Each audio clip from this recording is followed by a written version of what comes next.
पश्चिम रेल्वे मार्गावर नव्या 12 एसी आणि नॉन एसी लोकल सुरू होणार. छत्रपती शिवाजी महाराज जयंतीपासून अतिरिक्त लोकल सेवा सुरू करण्याचा निर्णय. प्रवाशांना गारेगार आणि आरामदायी प्रवासामुळे दिलासा मिळणार.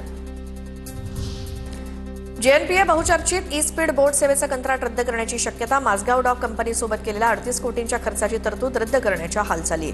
तर जेएनपीएच्या अधिकाऱ्यांनी तशी माहिती दिली. नवी मुंबई आंतरराष्ट्रीय विमानतळाला आता विस्तारीकरणाचे वेध लागले. सिडकोकडून विमानतळ प्रकल्पाच्या 3ऱ्या धावपट्टीच्या कामासाठी अहवाल तयार करण्यासाठी सल्लागार नेमण्याची प्रक्रिया सुरू.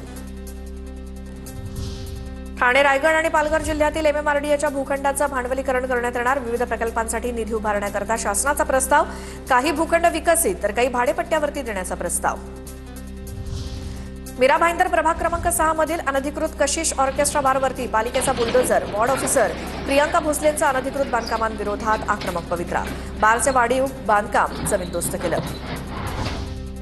डोंबिवलीमध्ये 2 पोलिसांवरती उच्च न्यायालयाच्या आदेशानंतर शिस्तभंगाची कारवाई. वृद्ध पालकांनी नशेखोर मुलांच्या विरोधात केलेल्या 7 तक्रारींकडे दुर्लक्ष केल्याचा ठपका. अधिकारी प्रवीण भुट्टकुडे आणि धनंजय चव्हाण यांच्यावरती शिस्तभंग प्रक्रिया सुरू. कल्याण स्थानकात लोकलच्या गर्दीत प्रथम श्रेणी डब्यात चढण्यावरनं 2 महिलांचा वाद. एका महिलेनं दुसऱ्या महिलेच्या हाताला घेतला चावा. बोट पिरगळून महिलेला जखमी केलं. लोहमार्ग पोलिसात गुन्हा दाखल. आरोपीचा शोध सुरू.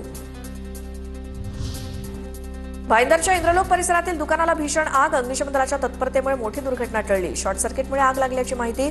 दुकानातील साहित्याचं मोठं नुकसान.